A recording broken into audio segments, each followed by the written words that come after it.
અમારા સમાજની દીકરીને એ લોકો એક્સેપ્ટ કરતા હોય, બરાબર છે, તો અમારા સમાજના દીકરાને એ લોકો કેમ એક્સેપ્ટ નથી કરતા?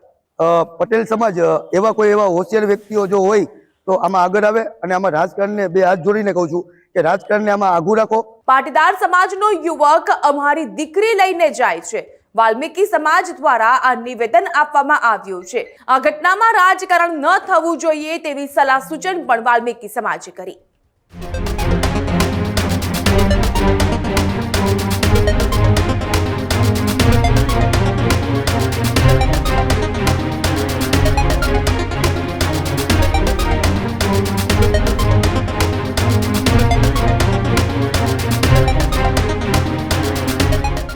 વાત સુરતની કરીએ કે જ્યાં આરતી સંઘાણી મુદ્દે વિરોધ વધુ ને વધુ વકરી રહ્યો છે.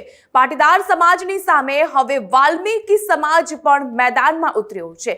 ગોંડલથી વાલ્મીકી સમાજના યુવાનો મેદાનમાં ઉતર્યા છે. દેવાંગ ગોહેલના સમર્થનમાં આવ્યો વાલ્મીકી સમાજ. પાટીદાર સમાજનો યુવક અમારી દીકરી લઈને જાય છે. વાલ્મીકી સમાજ દ્વારા આ નિવેદન આપવામાં આવ્યું છે. બગસરાની બજારમાં અમારી પાસે પુરાવા હોવાની વાત પણ વાલ્મીકી સમાજ દ્વારા કરવામાં આવી છે. સમાજના આગેવાનોએ સાથે મળીને આ મામલે બેઠક કરવી જોઈએ તેવું પણ એક સુઝાવ વાલ્મીકી સમાજે આપ્યો છે. આ ઘટનામાં રાજકારણ ન થવું જોઈએ તેવી સલાહ સૂચન પણ વાલ્મીકી સમાજે કરી.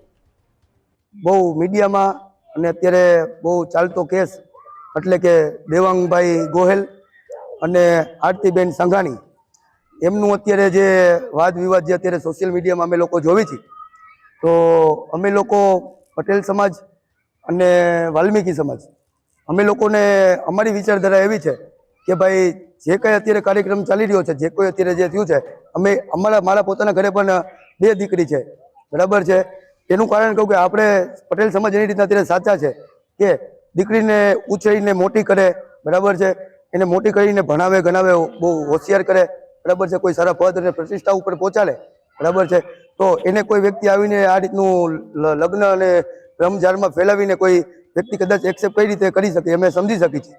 પણ આવનાર થોડાક દિવસો પહેલા 1.5 વર્ષ પહેલા આરસે અમારા અમરેલી જિલ્લાના બગસરા તાલુકાના ગામમાં પટેલ સમાજની દીકરો અને વાલ્મીકી સમાજનો દીકરી ડોક્ટર દરજાના વ્યક્તિઓ હતા.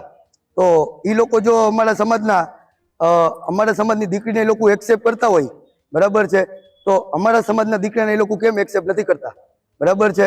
મહત્વની વાત કે અમારી પાસે પ્રૂફ અને પુરાવો પણ પડ્યા છે. આજથી 1.5 વર્ષ પહેલા બગસરાની બજારમાં એ લોકો અમારા સમાજમાં એ લોકો જાન લઈને આવ્યા હતા, બરાબર છે, રોટી બેટીના વ્યવહાર એ લોકોએ કર્યા છે. તો અમારી લોકોની પણ એવી અપીલ છે ગોંડલ સમસ્ત વાલ્મીકી સમાજ નવયુવાન ભાઈઓની કે પટેલ સમાજ એવા કોઈ એવા હોશિયાર વ્યક્તિઓ જો હોય તો આમાં આગળ આવે અને આમાં રાજકારણને બે હાથ જોડીને કહું છું કે રાજકારણને આમાં આઘું રાખો. આવનાર ભવિષ્યમાં રાજકારણ તમે બધા જોવો જ છો કઈ દિશાને દશા મળે છે. તો દરેક રાજકારણીઓને હું એક બે હાથ જોડીને અપીલ કરું છું કે તમારા પોતાના રાજકીય ચોખા જમાવવા માટે આમાં ઇન્ટરફેર ન થતા.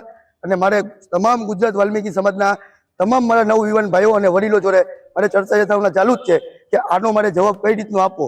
જેમ કે અત્યારે ગુજરાતમાં તમામ વાલ્મીકી સમાજના યુવાન ભાઈઓ મારી જોડાય છે અને અત્યારે અમે ગ્રાઉન્ડ લેવલ જેમ કે ગોંડલથી અમે લોકો બધા જે મારા સક્રિય કાર્યકર્તા અમારા સમાજ પ્રત્યે જે લાગણી છે એ તમામ સક્રિય કાર્યકર્તા અત્યારે દોડવા માટે અમે તૈયાર છીએ. આવનાર ભવિષ્યમાં અમે લોકો એવી પટેલ સમાજ પાસે અપીલ કરી છે કે અમે બાબા સાહેબ અને સુભાષચંદ્ર બોઝ અને સરદાર વલ્લભભાઈ પટેલ એમના જે સૂત્ર છે, એમની જે વિચારધારા છે એને અમે લોકો ફોલો કરી છીએ.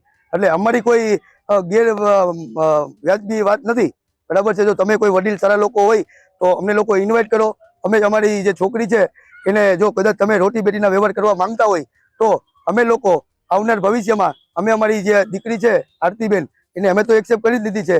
પણ જો તમે લોકો કોઈ વડીલો એવા આગળ આવતા હોય કે તમે ગોંડલ ત્યાંથી જાન લઈને અમારા તમે ત્યાં આવો તો અમે લોકો ગોંડલથી સમસ્ત વાલ્મીકી સમાજ એ વાતે અમે એગ્રી છીએ. તો જય ભીમ, જય સરદાર, જય વાલ્મીકી, જય સંવિધાન.